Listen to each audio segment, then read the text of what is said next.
Hello and welcome to code with Sherry. ASP.NET core में हर request एक सफ़र करती है। मींस हर रिक्वेस्ट एक पाइपलाइन से गुजरती है जिसमें मल्टीपल चेक पॉइंट्स होते हैं। ये चेक पॉइंट्स ही हमारे मिडलवेयर कंपोनेंट्स होते हैं। आज हम मिडलवेयर को डिटेल में समझेंगे, उन्हें कैसे बनाते हैं और पाइपलाइन का फ्लो कैसे कंट्रोल करते हैं। Now let's get started. Middleware क्या है? मिडलवेयर बेसिकली एक पीस ऑफ कोड या एक छोटा सॉफ्टवेयर कंपोनेंट है जो आपकी एप्लीकेशन के रिक्वेस्ट रिस्पॉन्स पाइपलाइन का पार्ट होता है।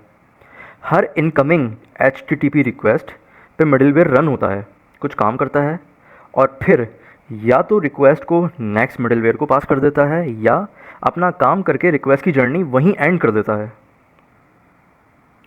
देखें, बेसिकली मेरे पास एक रिक्वेस्ट आई, जैसे आप देख सकते हैं ये एक रिक्वेस्ट आई है मेरे मिडलवेयर पाइपलाइन पे। ये लेट्स सपोज 3 मिडलवेयर हैं, A, B और C। पहले मिडलवेयर पर रिक्वेस्ट आई, वहाँ पर हमने कोई लॉजिक लिखी होगी। अब या तो अगर हमें इस लॉजिक के बाद एक दूसरे मिडलवेयर की लॉजिक भी चाहिए तो हम एक नेक्स्ट नामी मेथड कॉल करेंगे।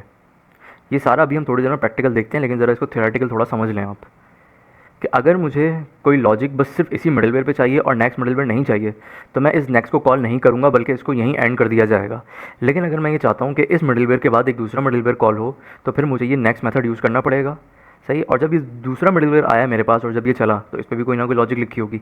अब जब वो चल गई तो क्या यहीं मुझे एंड करना है या मुझे कोई तीसरा मिडलवेयर कॉल करना है? तो लेट्स से कि मुझे तीसरा मिडलवेयर भी कॉल करना है, तो मैंने ये नेक्स्ट मेथड इस दूसरे मिडलवेयर में भी कॉल कराया। ये मेरे इस तीसरे मिडलवेयर को एग्जीक्यूट करा देगा।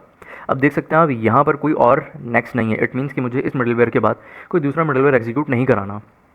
तो जब मैं ऐसा नहीं करूँगा ना, जब ये मेथड चल जाएगा तो होता क्या है कि फिर रिक्वेस्ट वापस रिवर्स होनी शुरू हो जाती है।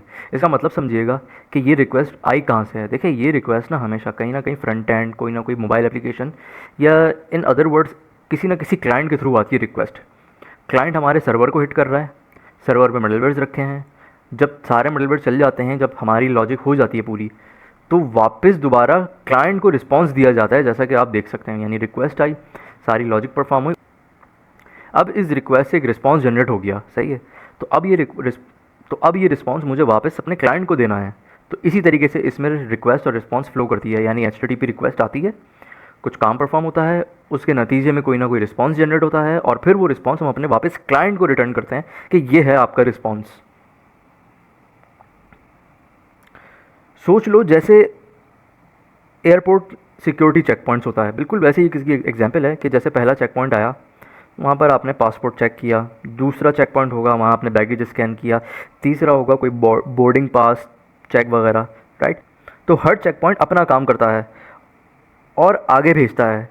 भाई लेट सपोज जैसे मैंने आपको एग्जांपल बताई ना, पासपोर्ट चेक हुआ तो क्या बस से पासपोर्ट ही चेक होता है? अगर तो रिक्वायरमेंट सिर्फ पासपोर्ट ही चेक है तो भाई ये करके आपको वापस आपके डेस्टिनेशन पर पहुंचा दिया जाए। लेकिन अगर मुझे इसके बाद भी और कोई काम करना है तो मुझे नेक्स्ट मिडलवेयर कॉल कराना पड़ेगा, वो एक और लॉजिक चेक करेगा। यानी हर मिडलवेयर का अपना कोई ना कोई सेपरेट काम है। लेकिन अगर कहीं सिक्योरिटी अलर्ट मिल गया तो वहीं पर ही प्रोसेस को स्टॉप हो जाना चाहिए, राइट। तो बिल्कुल इसी तरह हर मिडलवेयर का अपना कुछ काम होता है। इसे आप समझिए इस दूसरी डायग्राम से।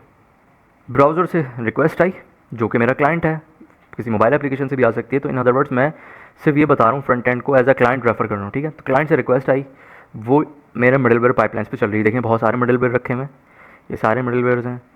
उसके बाद हमारे कस्टम मिडलवेयर्स हैं और उसके बाद एंड पॉइंट है और फिर वापस रिक्वेस्ट ट्रैवल बैक होना स्टार्ट हो रही है। लेकिन अगर लेट सपोज़ कि मुझे अपने किसी बीच में लेट सपोज़ यहाँ किसी मिडलवेयर पे काम रुकवाना है तो रिक्वेस्ट आई और इस मिडलवेयर तक आने के बाद वापस रिस्पांस की सूरत में मेरे ब्राउज़र को रिटर्न कर दिया जाएगा, ठीक है। नाउ एक और चीज़ समझ लीजिए। देखें, माइक्रोसॉफ्ट ने ना बिल्ट इन बहुत सारे मिडलवेयर्स प्रोवाइड करके रखे हैं जो कि अभी आपने देखे हैं। ये HSTS, एक्सेप्शन हैंडलर का वो पेज मिडलवेयर देखा है, राउटिंग, कोर्स, स्टैटिक फाइल्स, बहुत सारे हैं। सही है। हम जो अभी टॉपिक पढ़ रहे हैं ना वो कस्टम मिडलवेयर्स का पढ़ रहे हैं। तो तरीका ये है कि जो बिल्ट इन मिडलवेयर्स होते हैं ना उनको आपने पहले रखना है, उसके बाद आपने अपने कस्टम मिडलवेयर्स कॉल कराने हैं और उसके बाद आपने अपने एंड पॉइंट वाले मिडलवेयर्स कॉल कराने हैं। ये मैं भी आपको बताऊंगा कि एंड पॉइंट वाले मिडलवेयर्स होते क्या हैं, उससे बेसिकली मकसद क्या है और क्यों इनको कस्टम के बाद कॉल कराया जाता है, ठीक है ना। नाउ देखिए, ये जो रिक्वेस्ट आ रही है ना, मैं इसको नाम दे रहा हूँ HTTP रिक्वेस्ट, ठीक है ना। मिडलवेयर काम ऐसे करता है कि ASP.NET कोर में पाइपलाइन बनाने के लिए एक रिक्वेस्ट डेलीगेट होता है जिसका यूज़ होता है। ये डेलीगेट HTTP रिक्वेस्ट हैंडल करते हैं। नाउ अनदर क्वेश्चन जहन में आ सकता है कि HTTP रिक्वेस्ट क्या चीज़ है। तो इसको सिंपल वर्ड्स में समझिए। HTTP रिक्वेस्ट एक मैसेज है जो क्लाइंट जैसे ब्राउज़र, मोबाइल, पोस्टमैन या कोई भी फ्रंट एंड टाइप हो सकता है, सर्वर को रिक्वेस्ट भेजता है जब वो कोई इन्फॉर्मेशन लेना या भेजना चाहते हैं। लेट सपोज वो डेटाबेस में कोई चीज़ डलवाना चाहते हैं तो भी उनको सर्वर एक्सेस करना है, जो कि हमारी बैकएंड एपीआईज़ हैं। लेकिन उनको बैकएंड से या डेटाबेस से कोई डेटा चाहिए तो भी वो हमारे बैकएंड को हिट करेंगे कि भाई मुझे डेटा चाहिए, ठीक है ना। तो ये जो रिक्वेस्ट एंड रिस्पॉन्स है, तो इस रिक्वेस्ट को मैं HTTP रिक्वेस्ट बेसिकली कह रहा हूँ, सही है। ASP.NET कोर में HTTP रिक्वेस्ट का रूल ये है कि ASP.NET कोर एक वेब फ्रेमवर्क है जो HTTP रिक्वेस्ट हैंडल करता है।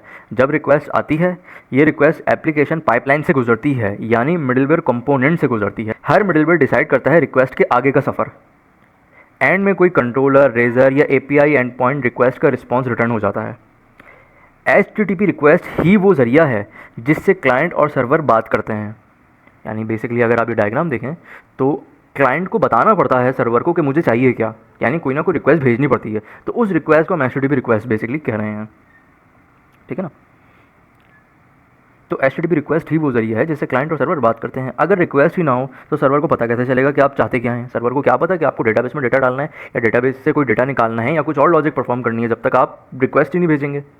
कोई ना कोई क्लाइंट रिक्वेस्ट भेजेगा तो उसके अगेंस्ट आपको कोई ना कोई रिस्पॉन्स मिलेगा। इसी तरीके से हमारा कनेक्शन बनता है फ्रंट एंड और बैक एंड का।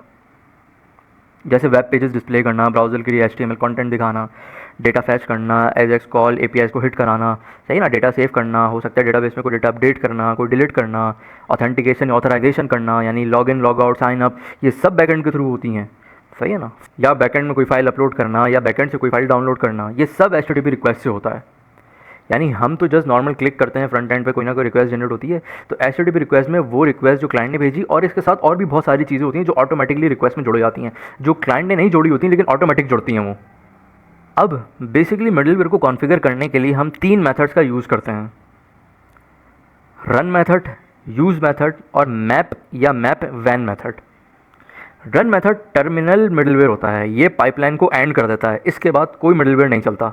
यूज़ मेथड में हम डिसाइड कर सकते हैं कि हमें एक के बाद दूसरा कोई मिडिलवेयर कॉल कराना है या नहीं, या बस यहीं पर ही काम को एंड करना है, या आपने काम को आगे किसी और मिडिलवेयर को ट्रांसफ़र करना है कि कोई और मिडिलवेयर भी चले और वो भी अपनी रिक्वायरमेंट या अपनी लॉजिक पूरी करे। ऐसे ही एक मैप और मैप वैन नामी मिडिलवेयर भी होता है। ये ब्रांचिंग करते हैं, बेसिकली स्पेसिफिक कंडीशंस के हिसाब से चलते हैं। ये कंडीशनल टाइप मिडिलवेयर होते हैं, हम इसको समझेंगे अभी। ऑर्डर की इंपॉर्टेंस का आपने बहुत ज़्यादा ख्याल करना है। मिडिलवेयर जो होते हैं ना, वो टॉप टू बॉटम ऑर्डर में एग्जीक्यूट होते हैं, जैसे आपको नज़र आ रहा है, एक के बाद एक मिडिलवेयर, एक के बाद एक मिडिलवेयर, एक के बाद एक मिडिलवेयर, इस तरीके से इसी ऑर्डरिंग में बेसिकली हमारे पास मिडिलवेयर चलते हैं। जैसे आपने कोड में लिखा होगा वैसे ही आपका मिडिलवेयर ऑर्डर चलेगा। तो आपने इनके ऑर्डर्स का बहुत ख्याल करना है, और आपको थोड़ा सीखना भी पड़ता है डॉक्यूमेंटेशन से, वीडियोस वगैरह से, कि किस मिडिलवेयर को कब रखना है। यानी ये कोई इत्तेफाकन नहीं हो गया, बाय चांस इन्होंने पहले ये रख दिया, ये ऐसे नहीं। ये माइक्रोसॉफ्ट डॉक्यूमेंटेड चीज़ें हैं कि पहले कौन सा मिडिलवेयर आना चाहिए, उसके बाद कौन सा मिडिलवेयर आना चाहिए, और फिर बीच में मतलब ये बिल्ट इन मिडिलवेयर्स के बाद आपके कस्टम मिडिलवेयर आने चाहिए, और उसके बाद एंड पॉइंट वाले मिडिलवेयर आने चाहिए, ठीक है ना। ये सब कोई इत्तेफाक या बाई चांस नहीं है, ये माइक्रोसॉफ्ट डॉक्यूमेंटेशन का पार्ट है। उन्होंने बताया कि सब किस तरीके से लगाना मिडिलवेयर। अगर आप गलत ऑर्डर में मिडिलवेयर रजिस्टर करते हैं तो इशू आ सकते हैं, ये ध्यान में रखिएगा। जैसे सिक्योरिटी प्रॉब्लम्स का इशू हो सकता है कि आपने अपना जो एक्सेप्शन वगैरह है उनका मिडिलवेयर बहुत बाद में कहीं लगा दिया तो वो हैंडल ना कर सके। परफॉर्मेंस इश्यूज़ भी हो सकते हैं कि हैवी ऑपरेशन शुरू में ही चल गए। हैवी ऑपरेशंस देखें, हैवी ऑपरेशंस ना मोस्टली हमारे कस्टम मिडिलवेयर्स और एंड पॉइंट वाले चीज़ होते हैं, यहीं पर ही हैवी ऑपरेशंस हैं। इनसे पहले तो बिल्ट इन मिडिलवेयर्स हैं, वो इतने हैवी नहीं होते, तो आपने इन चीज़ों का ख्याल करना है। फंक्शनलिटी बग्स वाले मिडिलवेयर्स को भी ध्यान में रखना है। जैसे कोर्स को गलत जगह रजिस्टर कर दिया, कोर्स हम यहाँ रजिस्टर कर रहे हैं, या तो आपने शुरू में कर दिया या बहुत बाद में कर दिया, या कस्टम मिडिलवेयर से बात कर दिया, ठीक है। तो ये सब डेवलपमेंट में और प्रोडक्शन में ये चीज़ें फेल हो जाएंगी। डेवलपमेंट में भी फेल हो सकती हैं, प्रोडक्शन में भी फेल हो सकती हैं। अब जैसे एक्सेप्शन हैंडलर आप देख सकते हैं ना, इसको पाइपलाइन के स्टार्टिंग में इसलिए रखा है ताकि वो सब एरर्स कैच करे, ठीक है ना। तो ये इस तरीके से है। नाउ बेसिकली टर्मिनल मिडिलवेयर्स होते क्या हैं, इनको हम एक दूसरा नाम भी कहते हैं शॉर्ट सर्किटिंग मिडिलवेयर। कुछ middleware components next delegate call नहीं करते। इसका मतलब यह है कि पाइपलाइन का फ्लो बस वहीं स्टॉप हो जाए। ये यूज़फुल है कि जब आप कोई स्पेसिफिक रिस्पॉन्स रिटर्न करना चाहते हो बिना बाकी मिडिलवेयर्स को कॉल किए। सो इन सिंपल वर्ड्स, मिडिलवेयर एक पीस ऑफ कोड होता है जो रिक्वेस्ट और रिस्पॉन्स पाइपलाइन का पार्ट होता है। हर रिक्वेस्ट जो एप्लीकेशन पे आती है वो मिडिलवेयर ही से गुजरती है, ये आपने ध्यान में रखना है, ठीक है। हम अपना सबसे पहला मिडिलवेयर कंपोनेंट बना लेते हैं, लेकिन उससे पहले हम थोड़ा लॉन्च सेटिंग्स और जैसे में कुछ चीज़ें एडिट कर देते हैं। नॉन सेटिंग नोटिसन, अब देखें यहाँ मेरे पास दो दो प्रोफाइल्स आ रही हैं, तो मेरे लिए एक ही बहुत सफिशेंट है, तो मैं ये HTTP प्रोफाइल ही हटा देता हूँ यहाँ से। ठीक है, और ये मेरी IIS एक्सप्रेस वाली प्रोफाइल नहीं है, क्योंकि इसका कमांड नेम IIS एक्सप्रेस की बजाय प्रोजेक्ट है, विच मीन्स ये कैस्ट्रल है, कैस्ट्रल। तो अब हम अपने लॉन्च सेटिंग डॉट जेसन में प्रोफाइल सेटिंग्स थोड़ी सी कर देते हैं, ताकि जब प्रोजेक्ट रन हो तो हमारे डिज़ायर्ड पोर्ट या डिज़ायर्ड URL जो भी है हमारा, वो उस हिसाब से ऑटोमेटिकली रन हो जाए, हमें मैनुअली बार बार ना URL में लिखना ना पड़े। सबसे पहले हम इस लॉन्च ब्राउज़र को ट्रू कर लेते हैं, क्योंकि हम ब्राउज़र ओपन कर लेते हैं। ठीक है, ट्रू। अच्छा, उसके बाद मुझे एक अपना एक बिल्ट इन, जो जब हम प्रोजेक्ट क्रिएट करते हैं ना, तो हमारा बिल्ट इन एक API आती है वेदर फोरकास्ट के लिए, तो हम उसको भी हाथ के हाथ ओपन करा लेते हैं।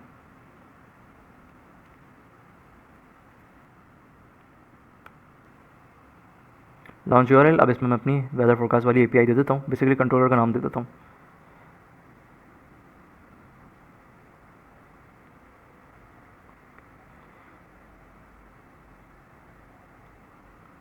और ये स्मॉल लेटर्स में होंगे, इसका आपने ख्याल करना है।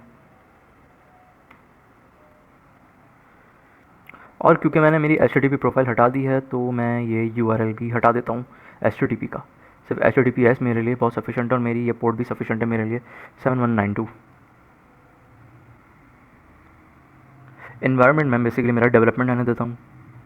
तो यहाँ हमने एप्लीकेशन URL में कुछ डिफ़ॉल्ट सेटिंग्स वगैरह करी, इन्वायरमेंट जो हमारा, वो हमने डेवलपमेंट ही सेट रहने दिया। नाउ आते हैं program.cs में। देखिए, जब एप्लीकेशन बिल्ड होती है ना, तो उसके बाद ही हमारी मिडलवेयर पाइपलाइन जो है ना, वो स्टार्ट हो जाती है। तो बिल्ट इन मिडलवेयर्स आपने स्टार्टिंग में रखने होंगे। ये हमारा एंड पॉइंट वाला मिडलवेयर है, तो एंड पॉइंट वाले मिडलवेयर और बिल्ट इन मिडलवेयर्स के बीच में आपने कस्टम मिडलवेयर्स डालने हैं, यानी ये वो पोजीशन है जहाँ पर आप कस्टम मिडलवेयर्स डालेंगे। ठीक है, तो अब हम अपना पहला मिडलवेयर लिखते हैं। ये मिडलवेयर रिक्वेस्ट के आने पर एक मैसेज रिटर्न करेगा, बिना आगे किसी और एंड पॉइंट या किसी और मिडलवेयर को कॉल किए, विच मीन्स कि हम अपना पहला जो मिडलवेयर बनाने जा रहे हैं वो बेसिकली एक टर्मिनल मिडलवेयर है। हम यहाँ पर टर्मिनेट करा देंगे। ठीक है, और टर्मिनल मिडलवेयर हमारा बनता है रन मेथड का यूज़ करके। तो आप क्या करेंगे, आप एक मिडलवेयर निकाल लेंगे अपने ऐप पाइपलाइन से। मिडलवेयर लिख लिया ऐप डॉट रन। नाउ अगर आप नोट करें तो नीचे भी एक ऐप डॉट रन है। देखें, ये ना हमारा एप्लीकेशन ब्राउज़र या चीज़ें लॉन्च हो जाती हैं, ये वो पॉइंट है जहाँ एप्लीकेशन रन हो जाती है। लेकिन मुझे रन नहीं करना, मुझे एक मिडलवेयर पाइपलाइन चाहिए जिसमें मैं अपनी लॉजिक करूँगा। समझिएगा, जब मैं इसके बीच में एक डेलीगेट कॉल कराऊंगा ना, तो ये इसकी नेचर चेंज हो जाएगी, ये एक दूसरे टाइप का मिडलवेयर बन जाएगा। अब ये रन वाला मिडलवेयर नहीं होगा, अब ये कुछ काम करने वाला मिडलवेयर होगा। तो इट मीन्स रन वाला मिडलवेयर मुझे फिर भी एंड में कॉल कराना है। तो हम अपना स्टार्ट करते हैं पहला कोड। इसमें हम एक वेरिएबल बना लेते हैं इसमें कि कॉन्टेक्स्ट, एक लैम्डा एक्सप्रेशन बना लेते हैं। तो ये हमने अपना पहला मिडलवेयर बनाया, उसमें एक HTTP कॉन्टेक्स्ट बना लिया। ये इसको हम अभी ज़रा सी देर में समझते हैं कि ये है क्या। पहले थोड़ा सा एक कोड लिख लेते हैं इसमें। नाउ मैं निकालता हूँ इसमें से एक रिस्पॉन्स।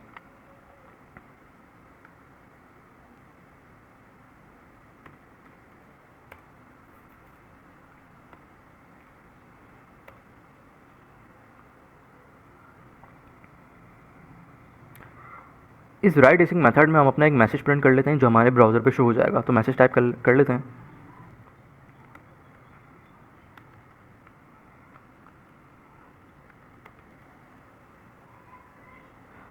और ये क्योंकि एसिंक्रोनस मेथड है तो हम इसको वेट भी कर लेते हैं।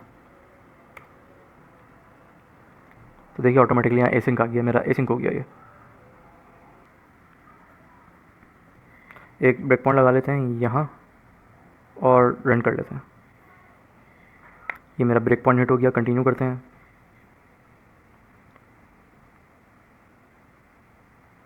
तो आप देख सकते हैं hello from the channel code with cherry, ये मेरा वो मैसेज आ गया जो मैंने मेरे रन मिडलवेयर में दिया था। देखिए टर्मिनल मिडलवेयर से मेरा क्या मतलब है, मैं इस रन मेथड को क्यों टर्मिनल मिडलवेयर कह रहा हूँ, एक चीज़ समझिएगा ज़रा।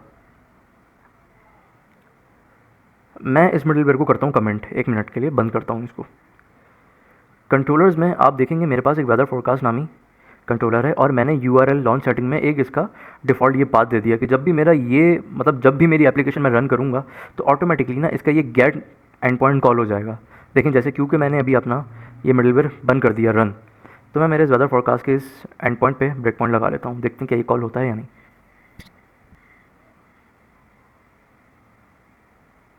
आप नोट करें मेरा ब्रेक पॉइंट हिट हो गया, मैं फिर कंटिन्यू कर लेता हूँ और ये नॉर्मल चल पड़ा, मेरे पास रिस्पॉन्स आ गया।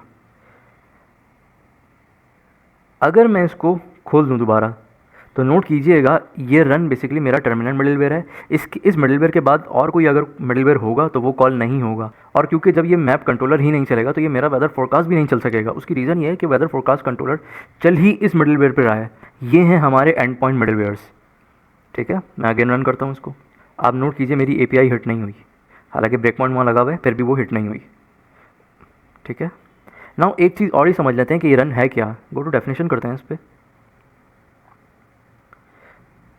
ये रन मिडलवेयर खुद भी एक मिडलवेयर का यानी आई एप्लीकेशन बिल्डर का एक्सटेंशन मेथड है, जो कि हमसे एक रिक्वेस्ट डेलीगेट का पैरामीटर ले रहा है। क्या है ये रिक्वेस्ट डेलीगेट? चलें इस पर भी चलते हैं, देखते हैं क्या है ये। Go to definition. माइक्रोसॉफ्ट ने बेसिकली एक डेलीगेट बना रखा है जो कि हमसे HTTP कॉन्टेक्स्ट टाइप का एक पैरामीटर लेता है।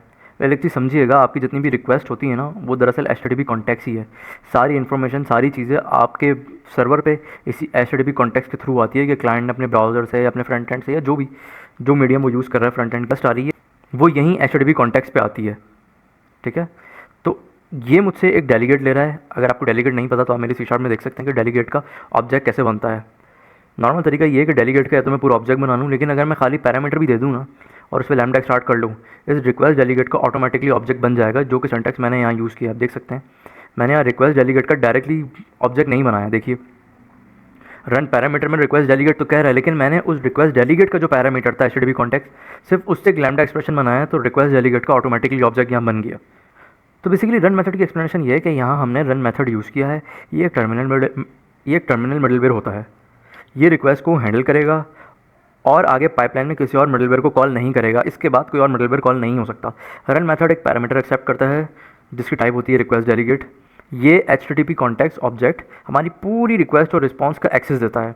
हम इसमें एग्जाम्पल सिर्फ रिस्पॉन्स मॉडिफाई कर रहे हैं, वो भी इसी के थ्रू, यानी रिक्वेस्ट भी इसी में आ रही है और इसी के थ्रू हमारा रिस्पॉन्स बन रहा है। ठीक है ना, क्योंकि बेसिकली देखें हमने रन मेथड का यूज़ किया ना, ये टर्मिनल मिडलवेयर है, ये आगे कंट्रोलर्स वाले एंड पॉइंट को कॉल नहीं करेगा। अगर हम पाइपलाइन में आगे कंट्रोलर कॉल करना चाहते हैं तो हमें रन की बजाय एक दूसरा मेथड है यूज़, यानी मिडलवेयर की जिस पोजीशन पे ये app.run मिडलवेयर कॉल कर दिया जाता है तो ये मिडलवेयर अपने बाद किसी और मिडलवेयर को चलने नहीं देता, ये पाइपलाइन टर्मिनेट कर देता है। इसीलिए इस मिडलवेयर को हम टर्मिनल मिडलवेयर कहते हैं। हमने रन मेथड से अपना पहला टर्मिनल मिडलवेयर बनाया था, लेकिन अगर हमें मल्टीपल मिडलवेयर कंपोनेंट्स चेंज करने हैं, यानी एक के बाद एक दूसरा मिडलवेयर चलाना है, हम देखेंगे कैसे यूज़ मेथड से हम रिक्वेस्ट के फ्लो को कंट्रोल कर सकते हैं और कैसे एग्जीक्यूशन का ऑर्डर काम करता है। ASP.NET कोर में रिक्वेस्ट पाइपलाइन एक सीक्वेंस होता है जिसमें हर मिडलवेयर डिसाइड करता है आगे रिक्वेस्ट पास करें या नेक्स्ट डेलीगेट कॉल करें, यानी जो कि हम अपने रन मेथड का यूज़ करके कर रहे हैं। तो यूज़ मेथड हमें रिक्वेस्ट को मॉडिफाई करने का चांस देता है और ये बिफोर और आफ्टर नेक्स्ट कंपोनेंट एग्जीक्यूट होता है। इसकी एक एग्जाम्पल देख लीजिए आप।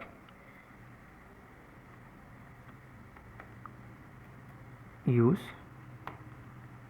ये भी हमसे रिक्वेस्ट डेलीगेट लेता है, यानी हम इस पर भी कॉन्टेक्स्ट दे सकते हैं।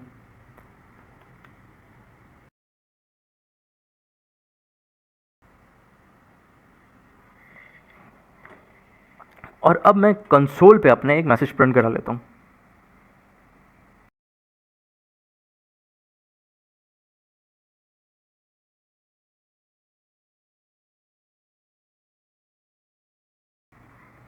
ठीक है, अभी मैं कोई चीज़ रिटर्न नहीं करा रहा तो क्योंकि ये मुझे एरर दे रहा है।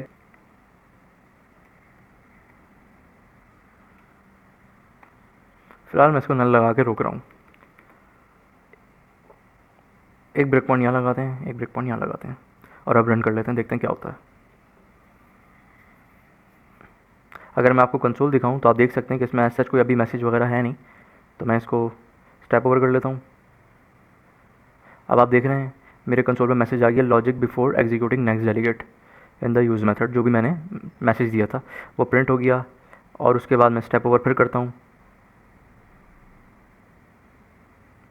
और अब बेसिकली एक एक्सेप्शन आ रही है जिसको समझते हैं क्या है, क्योंकि हम यूज़ मेथड का यूज़ कर रहे हैं ना मिडलवेयर का, तो वो इस तरीके से काम नहीं करते। मुझे जैसे आपको दिखाना था कि यूज़ मिडलवेयर के बाद मेरा रन मिडलवेयर कॉल नहीं हुआ, लेकिन हमने अभी पढ़ा था कि यूज़ मिडलवेयर जो होते हैं वो इसीलिए यूज़ होते हैं कि ये एक के बाद एक दूसरा मिडलवेयर कॉल कर सकें। तो इनके कॉल कराने का तरीका क्या है हम वो समझते हैं बेसिकली। स्टॉप करते हैं। अब अगर मेरी रिक्वायरमेंट ये है ना कि मुझे इस यूज़ के बाद अपना ये रन मेथड कॉल कराना है, तो मैं क्या करूँगा, मैं एक और इसमें पैरामीटर का इजाफा करूँगा, यानी मैं एक और बनाऊँगा कॉन्टेक्स्ट।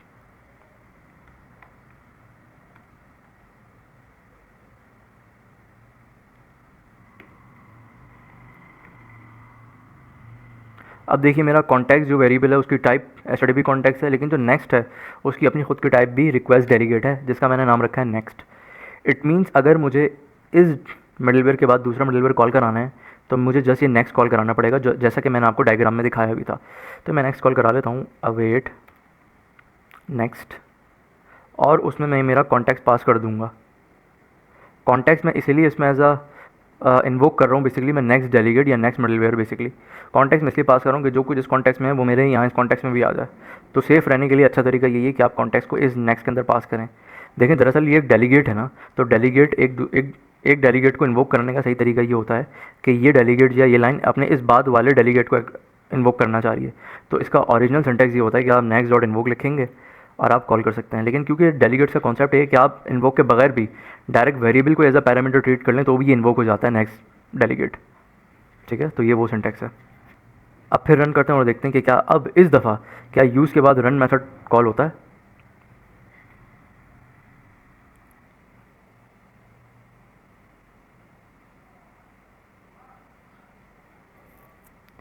देखिए मेरा ये यूज़ मिडलवेयर कॉल हो गया। कंटिन्यू करता हूँ तो आप देख सकते हैं अब मेरा रन भी कॉल हो रहा है। ये कैसे कॉल हो रहा है आप नोट भी करें, एक बड़े स्पेशल तरीके से हाईलाइट भी हो रहा है। इट मीन्स ये बता रहा है कि इसने कॉल किया इस दूसरे मिडलवेयर को। ठीक है, कंटिन्यू कर लेते हैं। अच्छा, एक और चीज़ आपको बतानी थी कि अगर आप टेस्ट करेंगे नहीं तो आप नोट करेंगे जब आप ब्राउज़र से रिक्वेस्ट भेजेंगे ना, तो दरअसल ये 2 बार आपकी रिक्वेस्ट चलती है। देखें पहली बार तो आपकी चलाई हुई रिक्वेस्ट है, दूसरी बार वो एक फेवरेट आइकॉन नाम की एक चीज़ होती है इसमें, वो चलती है। तो दूसरी रिक्वेस्ट पे आप इतना ध्यान नहीं दीजिएगा, वो तो बस फेवरेट आइकॉन है जो चला रहा है। ठीक है ना। तो अब आप देख सकते हैं कि मेरे ब्राउज़र पे एक रिज़ल्ट आ रहा है, हेलो फ्रॉम द चैनल कोडविचारी। ये मेरा रन मिडलवेयर की मदद से आ रहा है, आप नोट कर सकते हैं। और ऊपर जो मैंने मैसेज प्रिंट कराया है वो मेरे कंसोल पे प्रिंट हो गया होगा। देखिए ये 2 बार इसलिए कॉल हुआ है मेथड, ये 2 बार मैसेज इसलिए प्रिंट हुआ है क्योंकि एक बार तो मैंने कॉल करा था मिडलवेयर, दूसरी बार एक फेवरेट आइकॉन ने इसको ऑटोमेटिकली कॉल किया था। अगर ये मैं पोस्टमैन से भेजूँगा तो आप नोट करेंगे कि ये सिर्फ एक ही बार चलेगा। अब लेट सपोज़ मैं एक और चीज़ का इसमें एडिशन करता हूँ, इसको कॉपी करता हूँ मैं, और अब मैं इसको इस नेक्स्ट के बाद पेस्ट करता हूँ और अब यहाँ लिखता हूँ आफ्टर। अब फिर रन करते हैं और अब देखते हैं। ब्रेक पॉइंट्स में हटा देता हूँ, आपको आइडिया हो गया।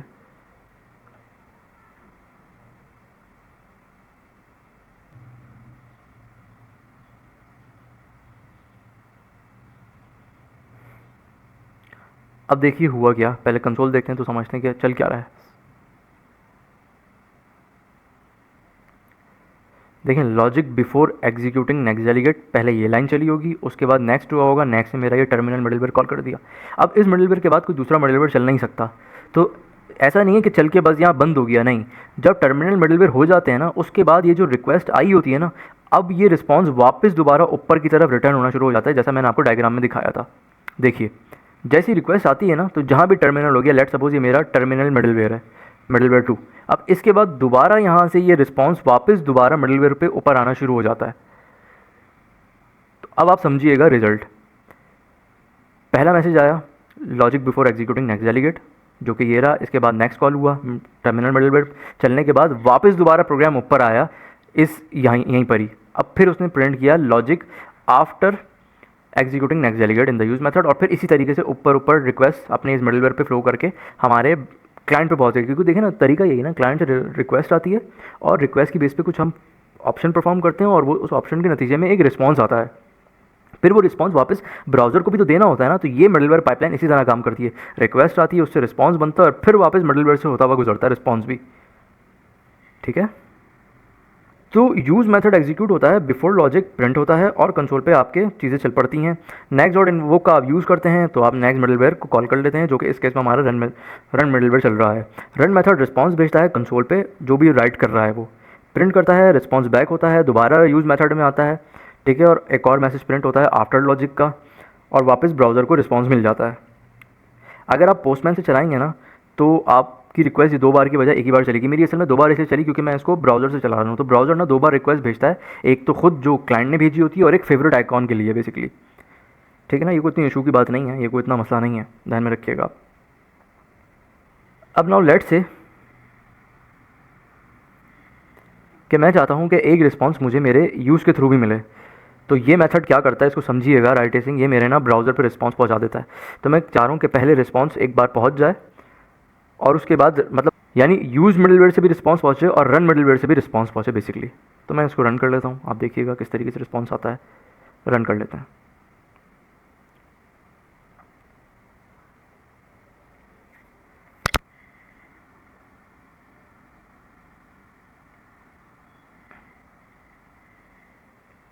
Continue continue. तो आप नोट कर सकते हैं पहला मेरा रिस्पॉन्स आया इस यूज़ मिडलवेयर के थ्रू जो कि 1 तक है, और उसके बाद मेरा ये दूसरे मिडलवेयर के थ्रू यानी रन के थ्रू आया है, जो कि आप देख सकते हैं जिसके बाद 1 नहीं है, जिसके बाद 1 नहीं है। ना देखिए बेस्ट प्रैक्टिस के लिए आप एक चीज़ समझ लीजिए कि नेक्स्ट डॉट इन्वोक को रिस्पॉन्स भेजने से पहले कॉल करना चाहिए। अगर पाइपलाइन कंटिन्यू करनी है ना आपने, तो पहले सही तरीका ये नहीं है कि आप राइट एसिंग को यूज़ करें और उसके बाद दोबारा नेक्स्ट कॉल कराएं। अभी तो ये चल गया, इत्तेफाक था, लेकिन प्रोडक्शन में ना अक्सर देखा गया है कि इसके थ्रू एरर आता है कि आपने पहले ब्राउज़र पे तो रिस्पॉन्स भेज दिया, उसके बाद आप अगला मिडलवेयर कॉल कर रहे हैं। तो जब रिस्पॉन्स ही भेज दिया तो अगला मिडलवेयर कॉल कर क्यों रहे हैं आप, राइट। तो ये ध्यान में रखना है आपने कि सारे काम करने के बाद रिस्पॉन्स भेजना है आपने, पहले नहीं भेजना रिस्पॉन्स। अभी तो जस्ट टेस्टिंग पर्पज़ के लिए हमने यूज़ किया और वो चल गया, लेकिन अक्सर एरर भी आते हैं। तो सही तरीका ये कि जब आप नेक्स्ट डेलीगेट कॉल कर रहे हैं ना, तो उससे पहले पहले आप रिस्पॉन्स ना भेजें ब्राउज़र पे। तो बेसिकली अब आपको समझ आया होगा यूज़ मेथड क्या काम करता है, कैसे काम करता है, नेक्स्ट डॉट इन्वोक का रोल क्या है, और हम कैसे बिफोर और आफ्टर लॉजिक लिख सकते हैं। यानी हम नेक्स्ट के बाद भी कुछ लॉजिक लिख सकते हैं, लेकिन ये बाद वाली लॉजिक कब चलेगी, जब वापस रिक्वेस्ट या रिस्पॉन्स रिटर्न होना शुरू होता है तो चलेगा ये, ठीक है। तो आई होप आपको मिडलवेयर का थोड़ा सा कॉन्सेप्ट समझ में आया होगा। मिलते हैं एक दूसरे टॉपिक में मिडलवेयर के एक दूसरे टाइप के मेथड के साथ, जिसे हम कहते हैं मैप और मैप पैन। मिलते हैं एक और वीडियो में। पीस।